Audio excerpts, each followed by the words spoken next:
In a world before doctors, tests, or sonograms, medieval women relied on whispers of the body and the wisdom of old wives to know if life stirred within them.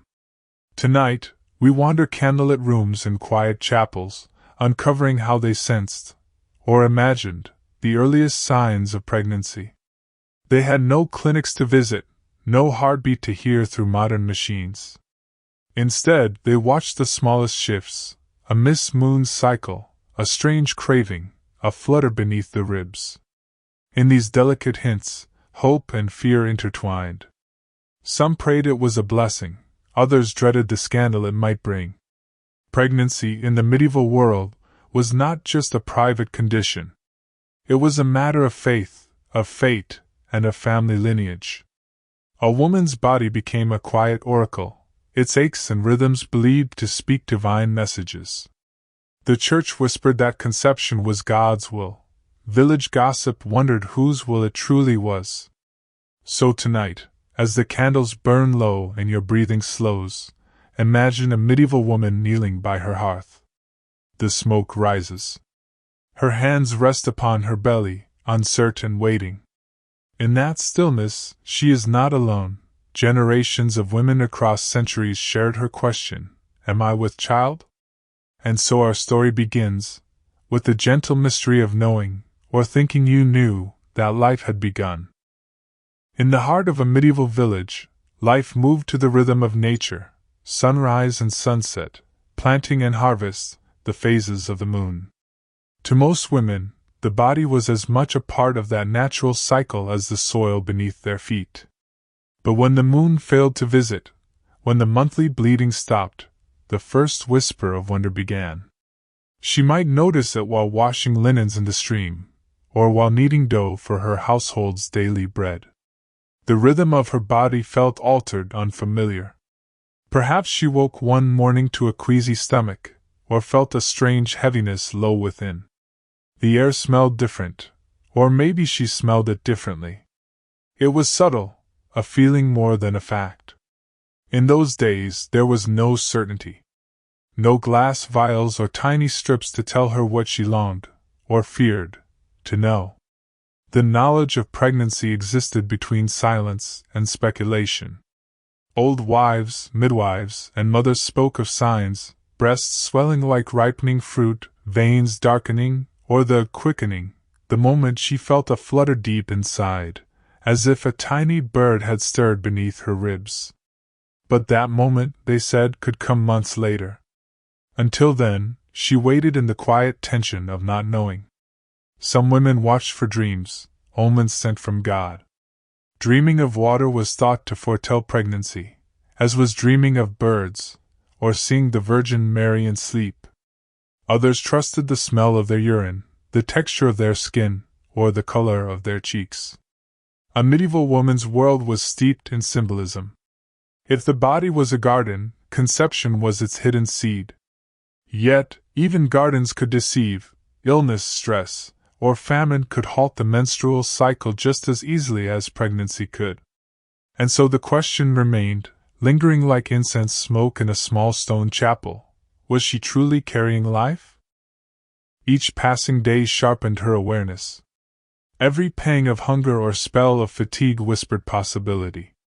Her neighbors might not notice yet, but she carried within her a secret both sacred and precarious. The line between a mother and a woman simply waiting was as thin as a candle flame. And as that flame flickered in the night, she listened to her own heartbeat, steady and uncertain. The world beyond her walls kept turning, men tending fields, bells tolling for prayer. But for her, time slowed. In that stillness, the question deepened from wonder into longing. It was in this quiet space that medieval knowledge began, not in books or laboratories, but in intuition, in observation, in waiting. And as she waited, she sought the counsel of those who claimed to know the signs. And so we move now, from her lonely wondering to the women who watched, guided, and guessed. The midwives and matrons who claimed to read the secrets of the body like a well-worn scripture. In every village, there was one woman known for her knowing, the midwife. Her hands had caught more newborns than anyone could count, and her gaze could read the hidden language of the female body. When a woman suspected she might be pregnant, it was often to the midwife's door she went, carrying a mixture of hope, shame, and curiosity. The midwife's cottage was a place of whispered confidences. Herbs hung drying from the rafters: sage, rue, mugwort, and tansy. Each plant had a story, a purpose. Some helped ease childbirth, others were feared for their power to prevent it. The air was thick with the scent of smoke and sweet fennel. On a rough-hewn table lay the tools of her craft: linen cloths, clay bowls, vials of oil, and perhaps, tucked discreetly away, an old medical text copied from a monastery physician's notes. The midwife would look her visitor over quietly, studying the color of her skin, the clarity of her eyes. "Have your courses stopped?" she might ask softly. "Do your breasts ache? Have you felt heaviness here?" Her questions were rhythmic, rehearsed, passed down through generations of women who had never studied anatomy yet knew its mysteries by heart. Sometimes the midwife would mix a small test, though not one of science as we know it.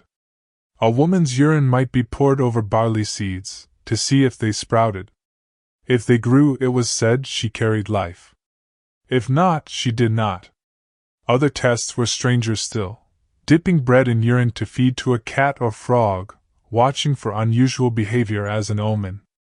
To modern ears, it sounds like superstition, but to them, it was a fragile bridge between uncertainty and truth.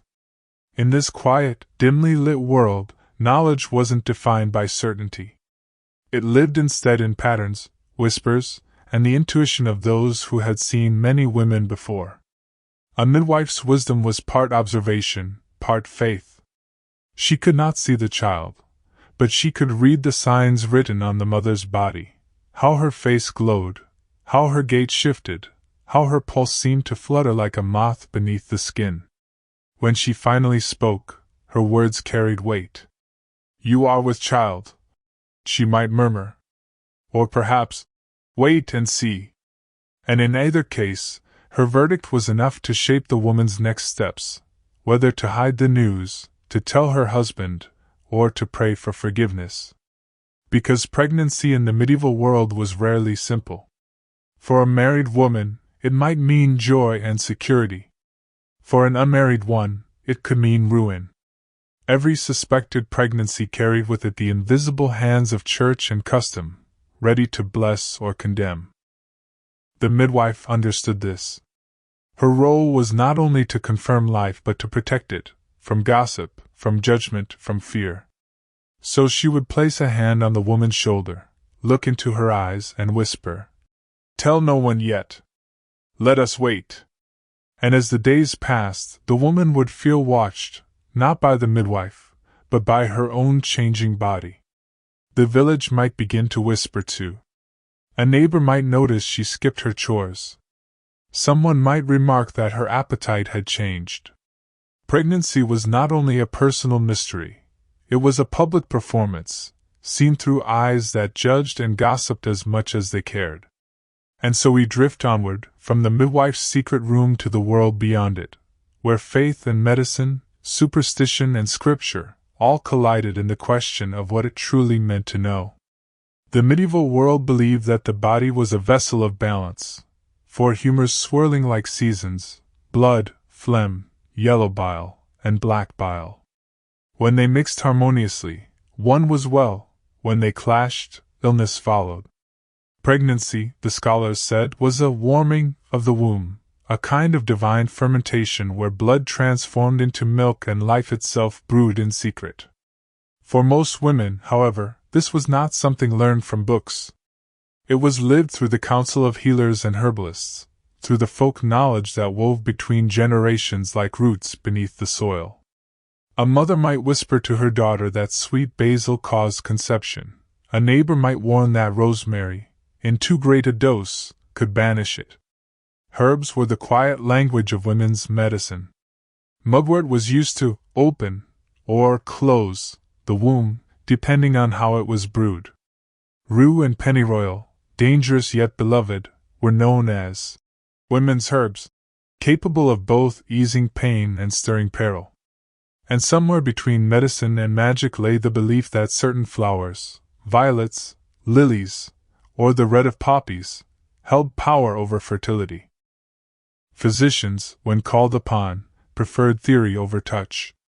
They studied the ancient texts of Galen and Hippocrates, written long before Christ, copied by candlelight in monasteries. According to these learned men, a woman's womb was a wandering organ, capable of moving about the body when displeased.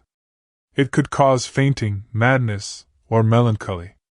And when filled, as they said, it anchored itself, calm once more. Thus, pregnancy was not just a state but a kind of cure, a soothing of the womb's restless spirit. To conceive was to be balanced, even blessed. To remain barren was often blamed upon humoral imbalance, too cold, too wet, too dry. Treatments included warm baths, spicy wines, and the pressing of herbs upon the skin to draw heat inward. But outside the physician's chambers, women had their own rituals. Some carried amulets carved with charms or saintly prayers. Others wore girdles inscribed with verses of protection for both mother and unborn child. In the flickering light of a hearth, these acts were both faith and science, both experiment and prayer. And yet, not every woman welcomed the signs of life. For those unmarried or widowed, a growing belly was a danger, a visible confession. The same herbs that could nurture conception might also erase it. And so, in the shadows of the village, whispered recipes passed between trembling hands, teas brewed of rue or savon, powders of mercury and myrrh. Remedies meant to undo what was done. It is easy, from our distance, to judge such acts as cruel or desperate. But in that world, a woman's choices were narrow, her freedom hemmed in by law and church. Sometimes, knowing she was pregnant was the first step toward panic, not joy. Still, amid fear and folklore, the search for certainty continued. Healers would peer into the eyes and claim they saw life shining there. Some physicians swore that pregnant women could not look upon mirrors without seeing shadows move behind them, a sign of quickening. Others recommended tests involving wheat and urine, hoping for sprouts of truth in the morning light. The line between faith and falsehood was blurred. Yet beneath it all pulsed a single, enduring question: could a woman ever truly know, without the touch of divine confirmation? And so we follow now, from herbs and humors to the deeper fabric of medieval belief, where faith itself became the final judge of life, and where the Church's shadow fell over every secret of the womb. In the medieval world, there was no mystery that did not somehow belong to God. Every birth was seen as divine, every womb as His workshop. But this belief, while comforting, also chained women to judgment. To be pregnant was to be touched by grace, unless the timing or the Father's name said otherwise. Then, it was sin incarnate, visible proof of a trespass no prayer could hide. The Church's teachings on pregnancy were complex, and often cruel. Theologians debated when the soul entered the body, some said at conception, others at the quickening, when movement was first felt. That difference mattered. Before the soul entered, ending a pregnancy was considered sin, but not murder. Afterward it was both. And so the precise moment a woman knew she was pregnant became more than curiosity. It was moral peril. Priests and confessors, those gatekeepers of sin and salvation, often questioned women closely. "When did you first feel the stirring?" they would ask. "Have you repented since?" These were not merely spiritual inquiries. In some cases they were evidence, used in trials, confessions, or accusations of witchcraft. For every woman who sought comfort at the altar, another feared it. The line between prayer and confession was as fragile as the thin veil of the Virgin herself. Women who conceived outside wedlock often disguised their condition as long as possible, binding their bellies, wearing loose wool, avoiding the eyes of neighbors. And yet, even the Church had rituals of mercy. Blessings for expectant mothers were whispered in Latin over their bowed heads. In cathedrals, small chapels were dedicated to Saint Margaret of Antioch, the patroness of childbirth, who was said to have burst from the belly of a dragon unharmed. Women prayed to her for easy labor, for living infants, for forgiveness.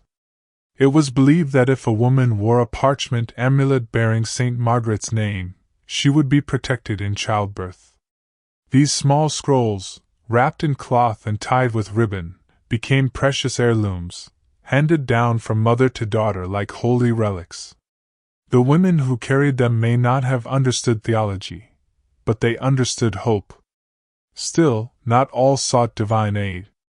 In hidden corners, among the hedgerows and quiet back streets, others turned to charms and chants, half prayers, half spells. They spoke to the moon, to the earth, to the saints and spirits alike. To them, the boundary between the sacred and the forbidden was not a wall but a whisper.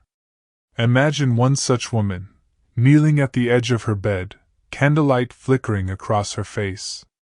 She folds her hands but does not pray aloud. Her lips move silently, a mix of psalm and superstition.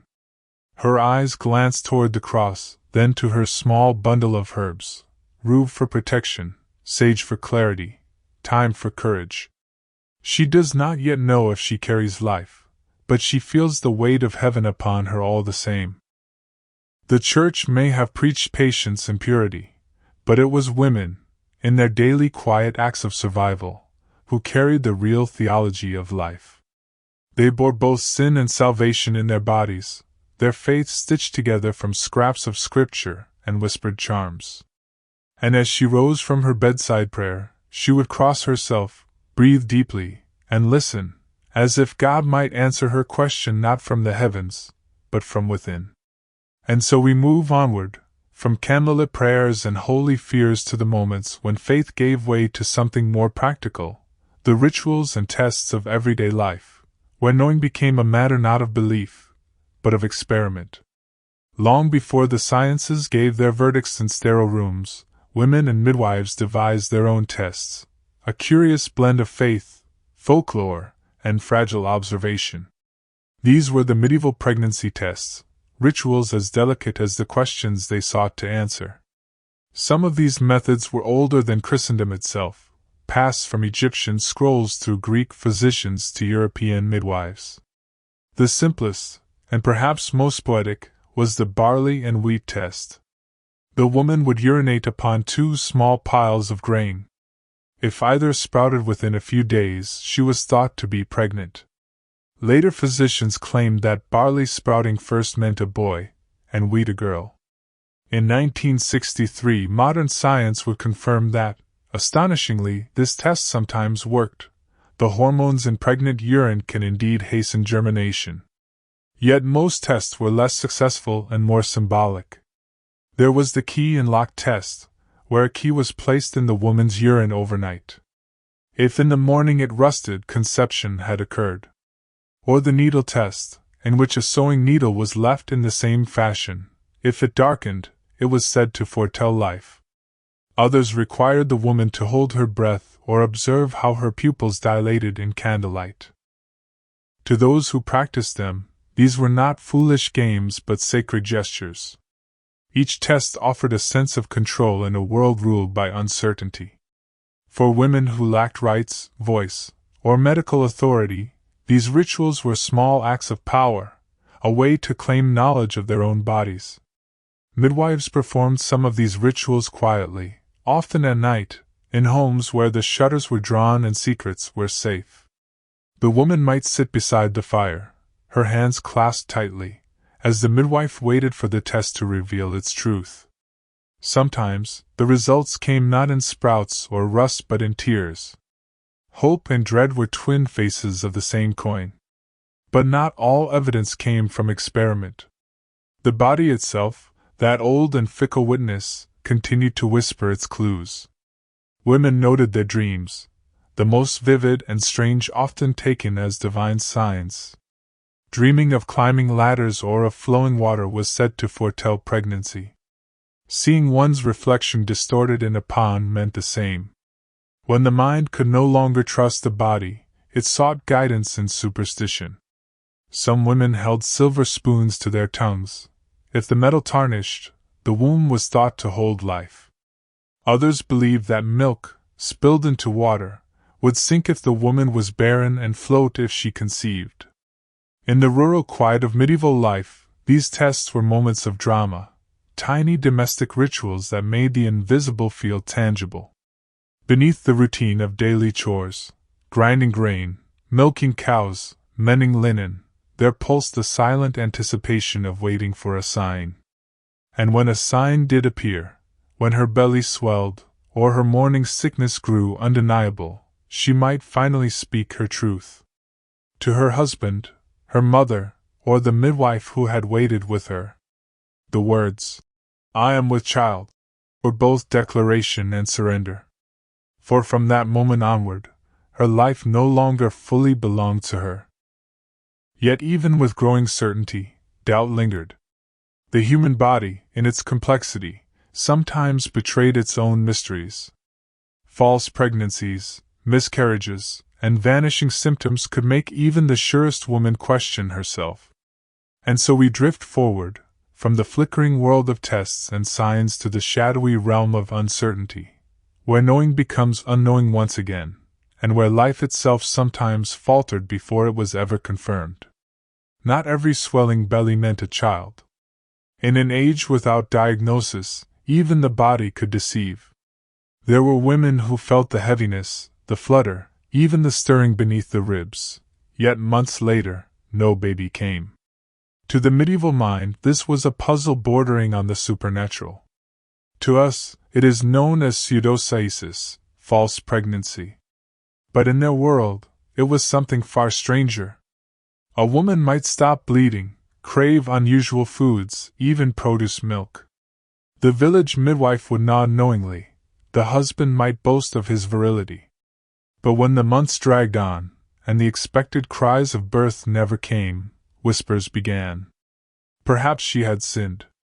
Perhaps the devil had tricked her body. Or perhaps, more cruelly, she had lied. The truth was that the mind and body, in their closeness, could create powerful illusions.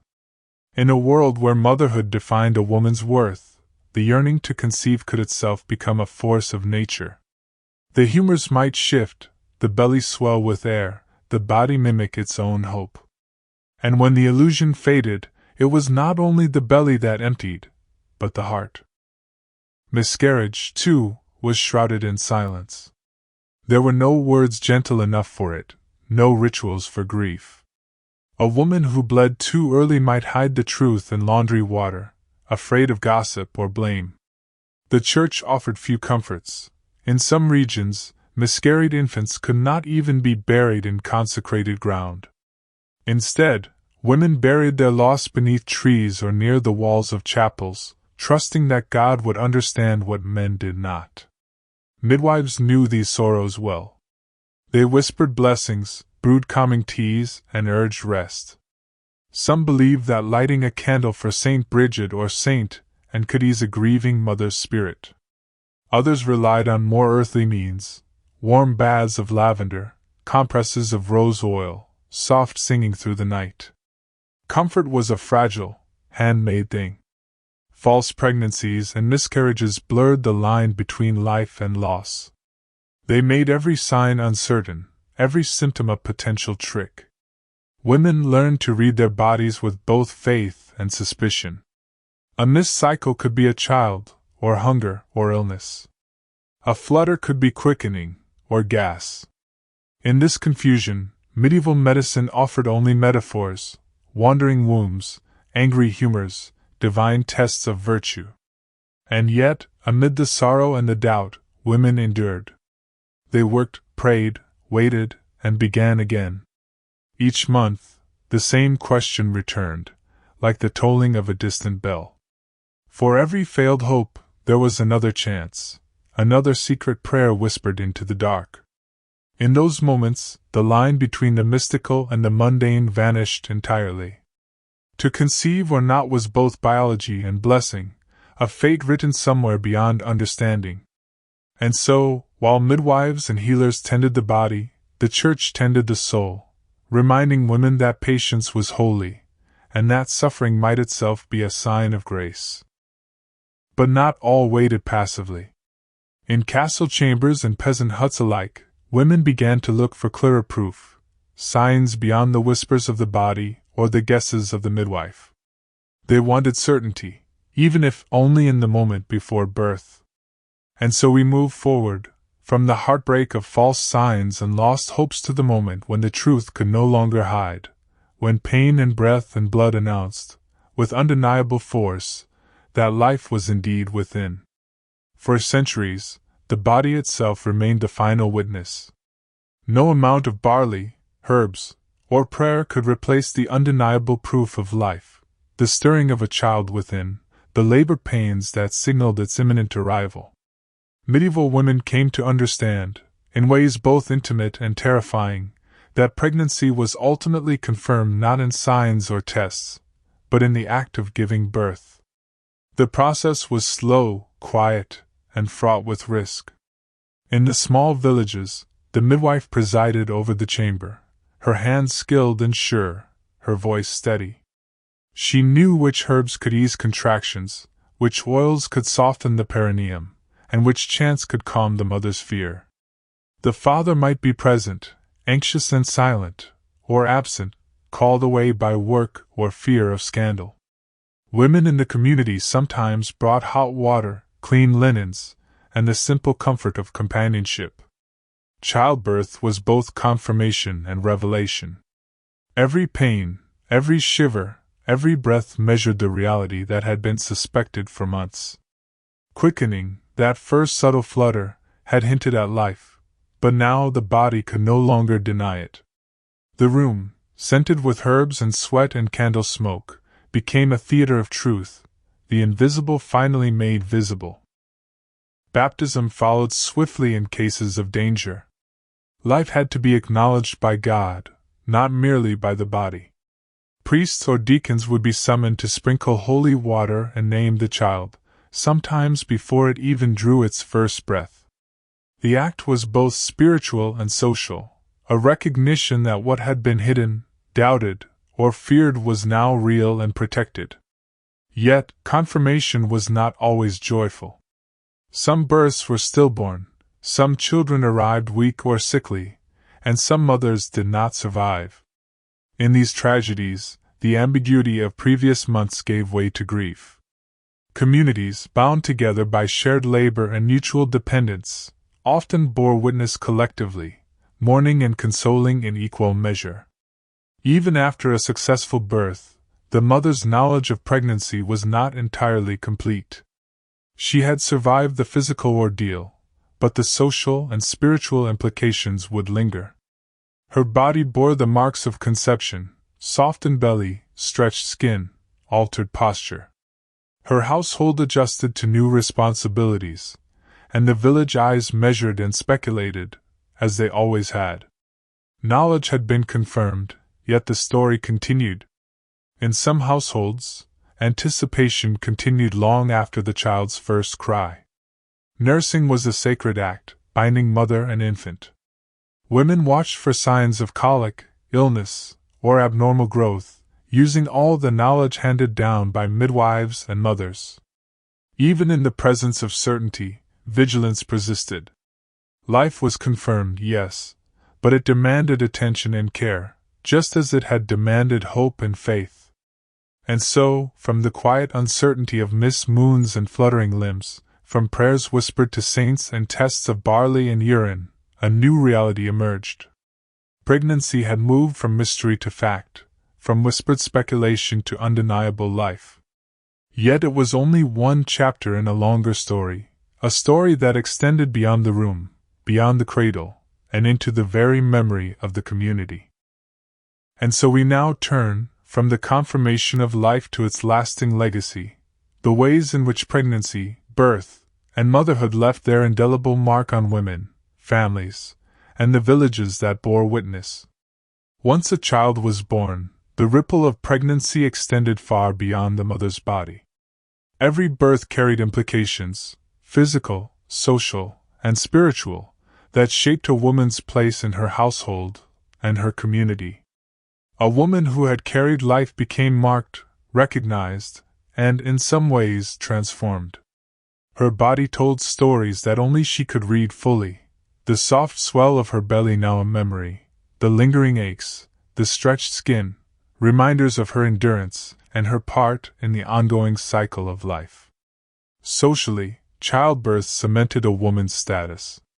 Married women were praised for fertility, often quietly evaluated by their neighbors for the number and health of their children. Unmarried women who bore children faced a harsher judgment, though communities often found ways to integrate them, sometimes cloaked in anonymity or protected by the midwives who had delivered them. Children themselves became symbols of continuity, heirs to family land, labor, and legacy. Naming the child was an act steeped in ritual and meaning. It was not merely a personal choice, it was a bridge between past and future. Names carried familial memory, honoring grandparents, saints, or local heroes. A child's name was a declaration that life had been recognized, celebrated, and woven into the fabric of the village.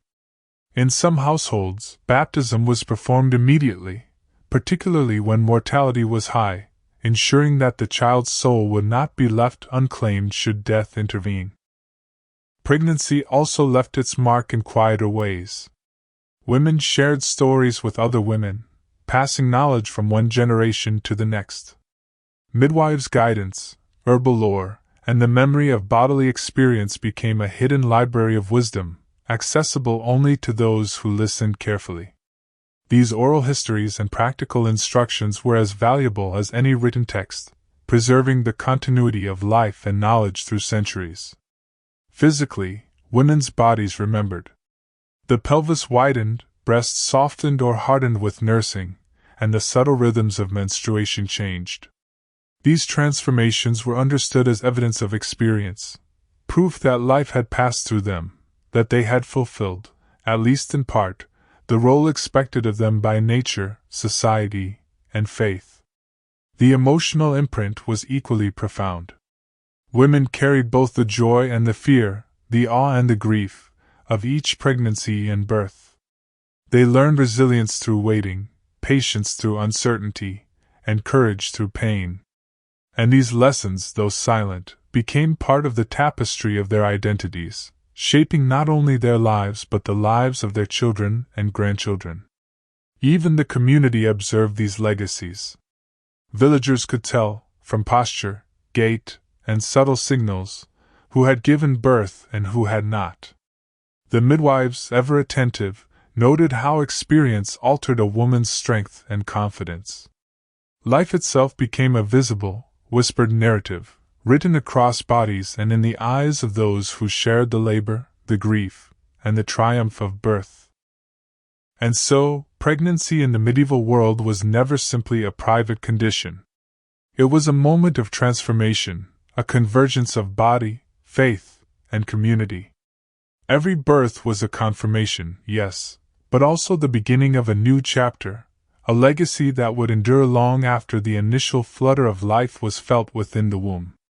And now, we move gently forward, from the tangible legacy of childbirth to the enduring memories and reflections, the ways medieval women carried their experiences with them, and how these echoes shaped their understanding of life, motherhood, and the mysterious ways in which the body reveals its secrets.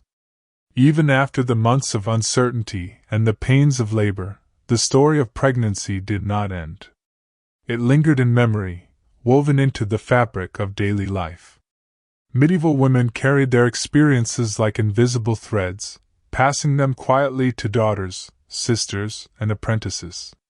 These memories became instruction, caution, and comfort all at once, a repository of knowledge that was never formally written but always remembered. Stories were shared in whispers by the fire, while spinning flax or preparing the evening meal. A mother might recount her own first pregnancy, describing the strange sensations of early months, the flickering hope, the midwife's hands, the tests of barley and herbs. These tales were both practical and moral, teaching younger women what to watch for, how to cope, and what to expect. Even in villages where literacy was rare, these oral histories were a form of record-keeping, ensuring that experience was not lost to time. Dreams, omens, and signs also became part of this legacy. A woman who had once feared miscarriage might interpret every subtle shift in her body through the lens of prior knowledge. She remembered the tension of waiting, the blending of hope and dread, and the way the village responded to her condition. Each reflection was a map, guiding future decisions: when to trust her body, when to seek the midwife, when to hide, and when to reveal. Pregnancy also shaped identity. Women came to understand themselves through their ability to bear life. This was both empowering and demanding, as society measured women not merely by their survival but by the continuation of lineage. The body became a living archive. The shape of her belly, the marks of nursing, and even the faint scars of labor told stories of endurance and creativity. A woman who had given birth carried a quiet authority, recognized by peers, midwives, and neighbors alike. These memories were not always easy. Miscarriages haunted, false pregnancies confused, and the uncertainty of early months left lasting impressions. Yet even in grief, there was learning. Women found resilience and wisdom in repeated experience. They learned to observe closely, to listen to subtle signs, and to balance faith with practicality. Each story, shared or held silently, was a guide for navigating the delicate threshold between knowing and not knowing. Through these reflections, pregnancy became more than a biological event, it became a cultural narrative. It was interwoven with faith, superstition, herbal medicine, social expectation, and personal courage. By remembering, women kept the knowledge alive, ensuring that future generations would have guidance, however fragile, in the mysteries of conception and life. Even centuries later, these quiet stories echo in the records, letters, and chronicles of the medieval world. They reveal the nuanced ways in which women understood their bodies, the extraordinary patience they cultivated, and the resilience required to navigate a society that watched every swell of the belly and every whispered word. And so we turn now, from the memory of past pregnancies to the lessons that endure today, the ways these medieval experiences illuminate the universality of hope, fear, and the deep, timeless human desire to know what life stirs within. When we look back across the centuries, it is easy to marvel at how differently pregnancy was understood in the medieval world. No sonograms, no hormone tests, no sterile clinics, only the senses, intuition, prayer, and the wisdom passed from one woman to another. Yet in that seeming simplicity, there is a remarkable depth, a careful attentiveness to the body, a quiet negotiation with uncertainty, and a profound connection to both community and faith. Medieval women navigated a landscape in which the line between knowledge and speculation was blurred. Every mid-cycle, every flutter of movement, every change in appetite or energy carried weight. They developed their own systems of observation and testing, blending ritual with the practical, superstition with science. Their lives were guided not only by what could be measured but by what could be felt, intuited, and interpreted. These experiences remind us that the quest to understand the body is timeless. The anxieties and hopes, the longing for certainty, the waiting and wondering, they resonate across generations. Today, we may rely on technology and medicine, but the emotional landscape of pregnancy has not changed. The quiet tension of possibility, the wonder of potential life, and the interplay of hope and fear remain as universal as ever. Moreover, the medieval story underscores the power of community and shared knowledge. Women learned from one another, teaching daughters, neighbors, and apprentices. The midwives, the mothers, and the elders formed a network of guidance and care, ensuring that knowledge persisted even in the absence of written records or formal education. That collective wisdom, born of experience and necessity, allowed women to navigate uncertainty with resilience and grace. There is also a poetic truth in the ways medieval women listened to their bodies. They attuned themselves to subtle rhythms, to sensations easily overlooked today. They paid attention to the quiet language of life stirring within, a language that combined physical, emotional, and spiritual dimensions. In listening, they discovered patience, attentiveness, and an enduring connection to the cycles of nature and human life. And so, as we consider the experiences of medieval women, we see more than just historical curiosity. We see the universality of wonder, the persistence of hope, and the courage required to face uncertainty. We see women who lived in a world without guarantees, yet who met that world with care, knowledge, and resilience. Tonight, as you drift into rest, imagine those quiet rooms, the flickering candlelight, the whispered prayers, and the gentle touch of midwives' hands. Remember the patience and the courage required to wait, to observe, and to know, or to think one knew, the secret of life within. And in that stillness, perhaps you can feel the connection across time, the shared heartbeat of women through centuries, the enduring mystery of conception, and the quiet, unbroken thread of human experience that binds us all. Thus ends our journey through the ways medieval women knew, or believed they knew, they were pregnant. The whispers of the past, carried in body, memory, and story, remind us of the delicate, resilient, and profoundly human nature of waiting for life to emerge.